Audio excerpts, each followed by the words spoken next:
Guys, तो आप सभी का स्वागत है मेरे चैनल में the NEET preparation by doctor Ajay Yaduvanshi. So here myself doctor Ajay Yadav. So let's begin. आज मेरे इस वीडियो का टॉपिक है द लिविंग वर्ल्ड, जो कि बायोलॉजी का पहला चैप्टर है। सो प्लीज मेरे चैनल को सब्सक्राइब शेयर करना ना भूलें। जो कि नीट एस्पिरेंट्स हैं उनको जरूर शेयर करें, उनके लिए काफी हेल्पफुल होगा। सो मैं इसको स्टार्ट करने से पहले आप सभी से रिक्वेस्ट करता हूँ कि ज्यादा से ज्यादा शेयर और सब्सक्राइब करें। तो मैं शुरू करने जा रहा हूँ। इसके लिए मुझे पहला चैप्टर शुरू करने जा रहे हैं, जो कि है द लिविंग वर्ल्ड। तो इस चैप्टर को हम दो पोर्शन में कंप्लीट करेंगे, पार्ट 1 और पार्ट 2। तो पार्ट 1 स्टार्ट करने जा रहे हैं। तो सबसे पहले ये डेफिनेशन होती है व्हाट इज़ लिविंग। तो हम लिविंग को कैसे डिफ़ाइन करेंगे। तो लिविंग को डिफ़ाइन करने के लिए वो चीज़ें जो स्टिमुलस को रेस्पॉन्ड कर सकती हैं सराउंडिंग में प्रेजेंट, उनको हम लिविंग कहते हैं। लेकिन ना ये कहना इतना आसान नहीं है कि ये चीज़ लिविंग है, ये चीज़ लिविंग नहीं है। इसके लिए हमें कुछ करेक्टरिस्टिक फीचर्स होने चाहिए उस चीज़ के। तो देखते हैं, पहला करेक्टरिस्टिक लेते हैं ग्रोथ का। तो ग्रोथ क्या होता है, इंक्रीज इन मास और नंबर ऑफ सेल्स को हम ग्रोथ कह सकते हैं।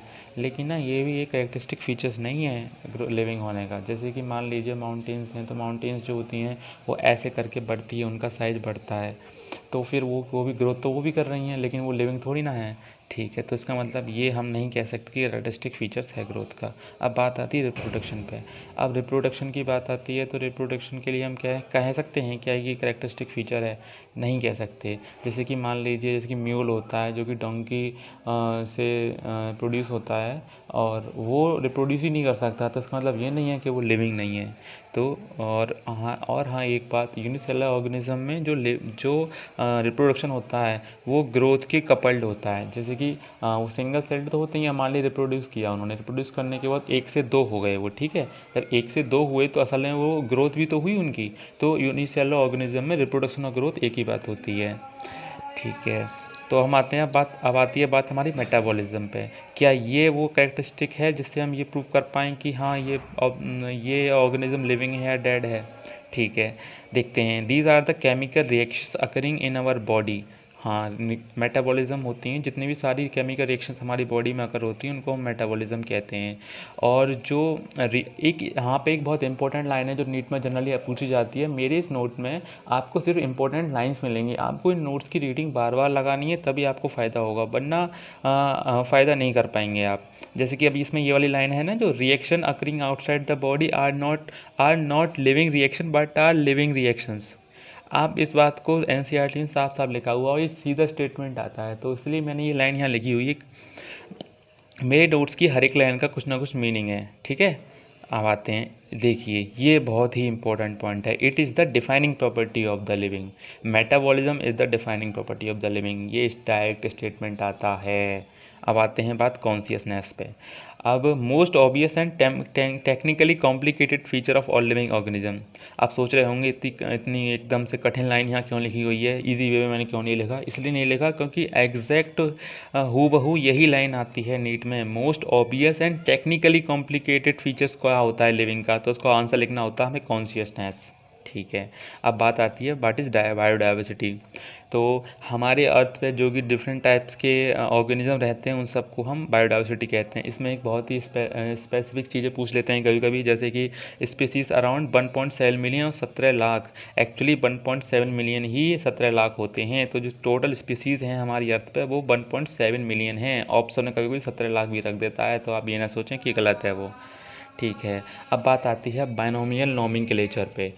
तो फिर जो बायनोमियल नोमेनक्लेचर था वो कार्लोनिस लीनियस ने दिया था, जो कि ये डिफ़ाइन करता है कि मतलब किस तरह से हम अपने स्पीसीज़ के नाम लिखेंगे।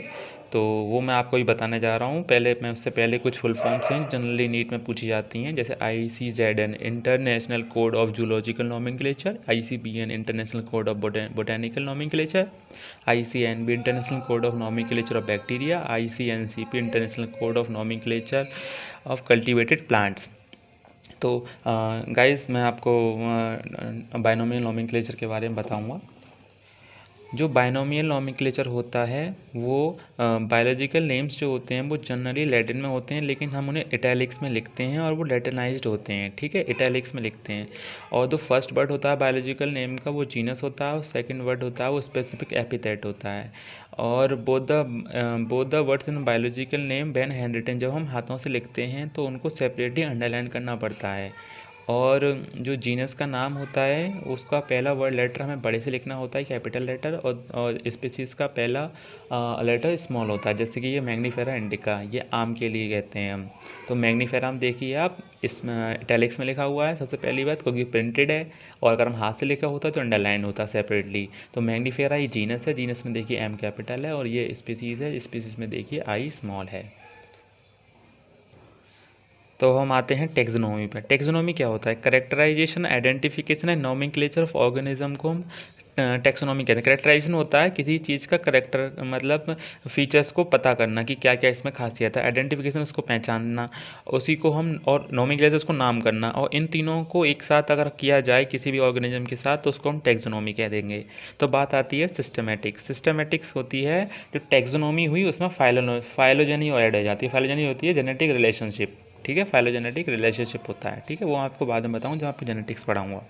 अब बात आती है क्लासिकल टेक्सोनोमी पे।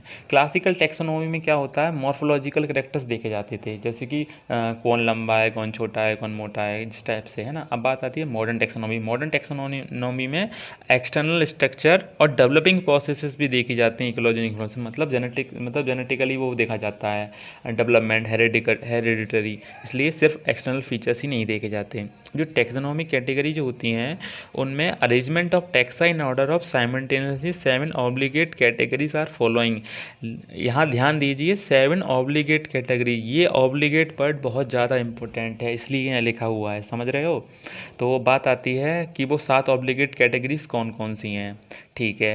Kingdom, phylum, class, order, family, genus, species, ये लाइन सीक्वेंस आप लोगों को याद होना चाहिए। इस सीक्वेंस का बहुत महत्व है।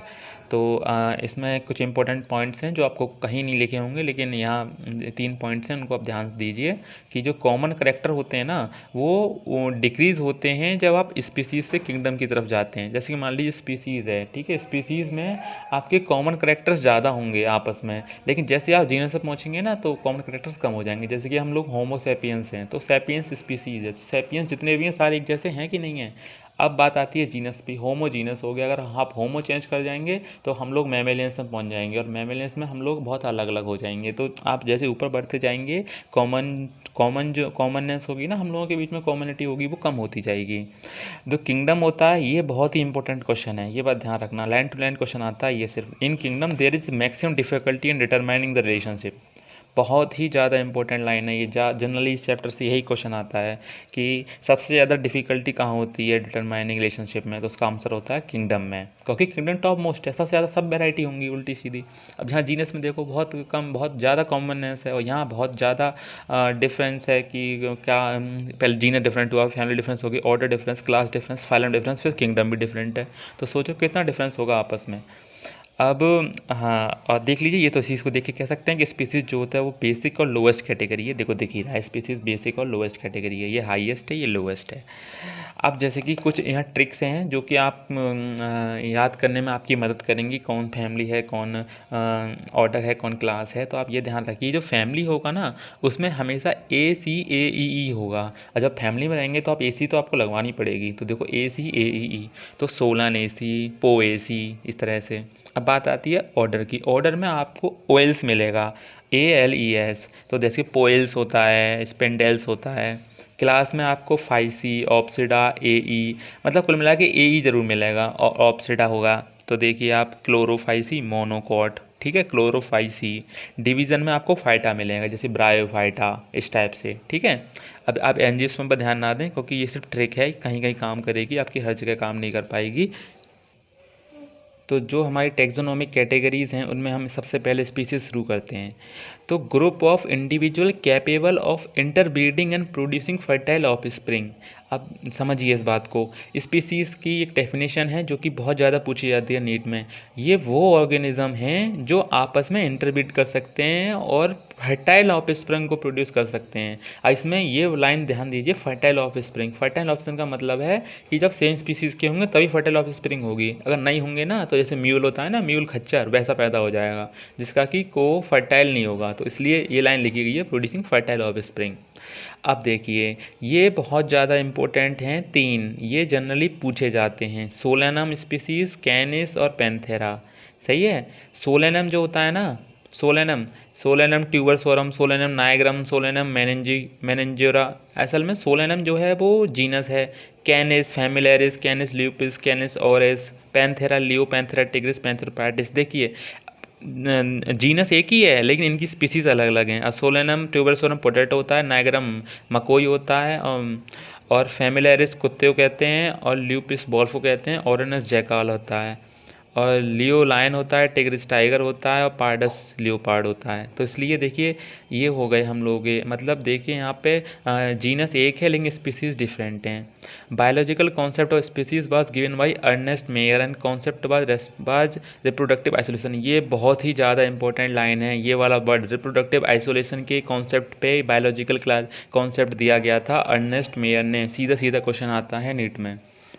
अब आते हैं हम जीनस पे। जीनस होता है a group of related species, मतलब कुछ स्पीसीज़ होती हैं जिनके कॉमन फीचर्स होते हैं, वो एक जीनस में रख दी जाती हैं। अब मोनोटिपिक और पॉलीटिपिक। मोनोटिपिक जीनस होता है एक जीनस में सिर्फ एक ही स्पीसीज़ हो तो मोनोटिपिक हो जाएगा, और पॉलीटिपिक हो जाएगा एक जीनस में मल्टी स्पीसीज़ हों। देखो ये सब पॉलीटिपिक थी, जैसे कि जब ऊपर देखिए यहाँ सोलेनम, अब सोलेनम पॉलीटिपिक हो गया। कैसे हो गया सोलेनम पॉलीटिपिक? कैसे हो गया कि देखो जीनस एक है लेकिन स्पीसीज़ देखो पोटैटो भी आ रहा है इसमें, मकोई भी आ रहा है, इस तरह से। अब आते हैं मोनोटिपिक। अब मोनोटिपिक में सिर्फ एक ही स्पीसीज आएगी, जैसे हम होमोसेपियंस हैं। अब हम होमोसेपियंस में सिर्फ हम होमोसेपियंस ही आते हैं, इंसान ही आते हैं, और कोई स्पीसीज नहीं आती, तो वो मोनोटिपिक हो गई। अब बात आती है फैमिली पे। Family they are classified on the basis of vegetative and reproductive. मेरी एक लाइन इंपॉर्टेंट है, मैं इस बात को बार बार क्यों कह रहा हूँ, इस बात को समझना। ये डायरेक्ट क्वेश्चन आता है, डे आर मतलब कौन सी फैमिली का क्लासीफाई किस बेसिस पे किया जाता है, तो सीधा ऑप्शन में दिया जाता है वेजिटेटिव एंड रिप्रोडक्टिव फीचर्स। इसलिए इस बात को ध्यान दिया। एग्जाम्पल के लिए देखिए सोलानेसी हो गया, फेबेसी हो गया, मैंने आपको बताया ना ए सी लगा होता है, देखो ए लग रहा है, नहीं लगा हुआ है। अब आते हैं ऑर्डर पे। ऑर्डर को देखो, इसको डिफाइंड डेफिनेशन ही कोई नई डेफिनेशन नहीं है। अब जैसे कि ऊपर वाले का नाम लिख सकते हैं, जिसकी फैमिली में लिख दिया हमने, फैमिली का तो खैर हमने इंपॉर्टेंट फीचर लिखा है यहाँ पे। जैसे हम ऑर्डर पे आते हैं तो ऑर्डर पे हम लिखते हैं ग्रुप ऑफ रिलेटेड फैमिली, जैसे कि ऊपर से क्या फैमिली, तो ये रिलेटेड फैमिली होंगी, उसको हम ऑर्डर कह देंगे। अब कार्निवोरा और पॉलिनोमियल्स। कार्निवोरा जो ऑर्डर हो गया, इसमें जो भी कार्निवोरस होंगे वो आ गए, जैसे कि cat, dog, tiger, Felidae, Canidae. सही है। असल में ना यहाँ बहुत कन्फ्यूज़न होता है, जो कैनिडे है ना और जो फेलिडे है वो बहुत डिफरेंस हैं। असल में कैनिडे लगता है कैट होगा, लेकिन कैनिडे अलग होता है, फेलिडे अलग होता है। तो इस बात को ना एनसीईआरटी से ज़रूर देखें इस चीज़ को, ठीक है। यहाँ बहुत कन्फ्यूजन होता है, ऑप्शन में ये जरूर दे रखा होता है, पता है, इसलिए बता रहा हूँ मैं यहाँ पे। मैं आपको सिर्फ वही बातें बताऊँगा जो आपको नीट से रिलेटेड इंपॉर्टेंट होंगी।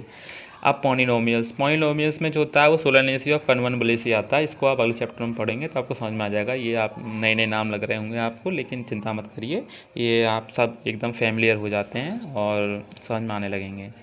अब आते हैं हम क्लास पे। अब जैसे कि मैंने आपको बताया, ऊपर वाले का नाम लिख देते हैं, तो ग्रुप ऑफ रिलेटेड ऑर्डर्स।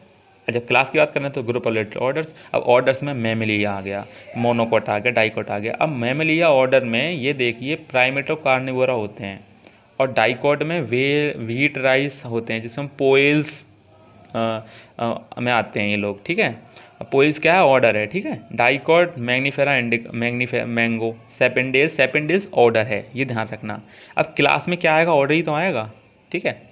अब फाइलम और डिवीज़न। असल में फाइलम वर्ड जो यूज होता है वो एनिमल्स के लिए होता है, और डिवीज़न वर्ड जो यूज होता है वो प्लांट्स के लिए होता है, इसलिए यहाँ मैंने ऑब्लिक बना के लिखा हुआ है। तो ग्रुप्स ऑफ रिलेटेड क्लासेस, सही है। अब एंजियोस्पर्म बना दिया, एक मैंने कोडेड बना दिया। एंजियोस्पर्म एक डिवीजन का नाम हो गया जो कि प्लांट्स का होता है, इसमें मोनोकोट और डाइकोट क्लास आ गई, देखो। और बात आती कॉर्डेटा। अब कॉर्डेटा एक फाइलम हो गया जो कि एक एनिमल का है, और उसमें क्लास आ गई मैमिलिया, देखो। अब देखो, अब मैं आपको एक सीक्वेंस समझाने की कोशिश कर रहा हूँ। देखो एंजियोस्पर्म और कॉर्डेटा क्या हो गया, फाइलम, और देखो मोनोकोट, डाइकोट और मैमिलिया क्या हो गया, देखो क्लास। अब क्लास से मैं ऑर्डर पर जा रहा हूँ, देखिए कार्निवोरा और पॉलिनोमियल्स, सेपेंडेल्स, पॉलिनोमियल्स, पोएल्स, देखो क्या हो गया ऑर्डर। अब क्लास में क्या आ गया ऑर्डर। अब ऑर्डर में मैं भेजने वाला हूँ फैमिली को, देखो ये तो हो गया ऑर्डर। अब देखिए फेलिडे और कैनिडे हैं, कन्वर्बुलेसी, सोलानेसी आ गई फैमिली। देखो ऑर्डर में क्या आ गई फैमिली, देखिए अब फैमिली में आ गए हम लोग। अब फैमिलीज देखो, अब फैमिली से हम जाएंगे जीनस की ओर। इसमें मैंने एग्जांपल नहीं लिखे हैं, सिर्फ यहाँ तीन सीक्वेंस बनाए थे मैंने समझाने के लिए, वो आप समझ जाएंगे अब, ठीक है। अब हमारे पास टेबल है जो कि जनरली कॉमन नेम हैं जो जनरली नीट में पूछे जाते हैं, उनके जीनस, फैमिली, ऑर्डर जनरली पूछ लिए जाते हैं। तो मैंने उन सब की एक लिस्ट बना ली, ज़्यादा नहीं है, 14 हैं, और आप इनको ईजिली याद कर सकते हैं। और जनरली इसमें कुछ तो आपको पता ही होंगे। पहले आता है ह्यूमंस में देखो स्पीसीज़ क्या होगी, सेपियंस, और जीनस क्या हो गया, होमो, फैमिली होगी होमिनिडी, ऑर्डर हो गया प्राइमेट, क्लास होगी मैमेलिया, फाइनल हो गया क्वाड्रेटा, और किंगडम हो गया एनिमिलिया। अब जैसे कि सबसे, अब देखो इसे इजी जनरली क्या आपको करना क्या है, स्पीसीज़ और जीनस याद करने हैं, स्पीसीज़ और genus. House fly, musca domestica, mango, mangifera indica, wheat, triticum aestivum, rice, oryza sativa, brinjal. अब देखो ब्रिंजल, पोटैटो, मकाई, इन याद करना कितना आसान हो गया। देखो सोलेनम, सोलेनम, सोलेनम, असल में ये उल्टा लिख गया है, असल में ये जीनस है, ठीक है। यहाँ आप ऐसे क्रॉस बना लेना, मुझे कटिंग करने की आदत नहीं है अपनी कॉपी में, इसलिए मैंने ऐसा किया है। तो ब्रिंजल, पोटैटो और मकोई। अब देखिए इसमें सब सोलेनम क्या हो गया कॉमन, अब मेलेंचुना ब्रिंजल हो गया, ट्यूबरसोनम पोटैटो हो गया, नाइगरम मकोई हो गया। अब सेम देखो पैंथेरा, अब इसमें लायन, टाइगर और लिपर्ड में जीनस क्या हो गया, पैंथेरा। इसलिए मैंने तुम्हें देखो वहाँ पे देखो ये जो नाम लिखवाए थे, देखिए आप, इसलिए मैंने आपको ये 3 नाम यहाँ पहले लिखवा दिए थे ताकि आपको याद करने में आसानी हो जाए। जब आपको यहाँ पढ़ लेंगे तो आप जब एक बार फिर यहाँ पढ़ेंगे तो उसको दोबारा याद हो जाएगा आपको, बहुत ही आसान है। तो फिर अब आते हैं डॉग, वॉल्फ और जकाल। देखो इनका कॉमन हो गया कैनिस, बहुत आसान है। अब इसमें से मैं आपको सिर्फ वो बताने वाला हूँ जो आपको 100% याद होना चाहिए। देखिए जीनस और स्पीसीज़ तो आपको हर किसी का याद होना चाहिए, जीनस और स्पीसीज़ आपको हर किसी का याद होना चाहिए, इसमें तो कोई कंजूसी नहीं चलेगी। अब बात आती है फैमिली पे। फैमिली में देखो आपको एक तो मैंगो की अनारकेडेसी फैमिली होती है, ये याद होना चाहिए, और व्हीट राइस की पोएसी होती है, और ब्रिंजल पोटैटो की सोलानेसी, ये तीनों तो याद होनी चाहिए। इनमें तो कोई आपका कंजूसी नहीं चलेगी फैमिलीज़ में। और एक क्लास में यहाँ पे बहुत कन्फ्यूज़न होता है कि हम लोगों की क्लास पूछ लेते हैं जनरली मैमेलिया, अरे यार इतना तो पता होना चाहिए, हम मैमेलिया क्लास को बिलोंग करते हैं, ठीक है। फाइलम तो आप सभी को याद होते हैं, फाइलम में कोई प्रॉब्लम नहीं होती। तो मैं इस टेबल की PDF बना के लिंक में डाल दूँगा, डिस्क्रिप्शन में डाल दूँगा, आप वहाँ से इसे सेव कर सकते हैं। तो ये पहला पार्ट था मेरे इस वीडियो का। अब मैं दूसरा पार्ट जो टैक्सोनॉमिक एड्स के ऊपर है वो मैं दूसरी वीडियो में डालूँगा।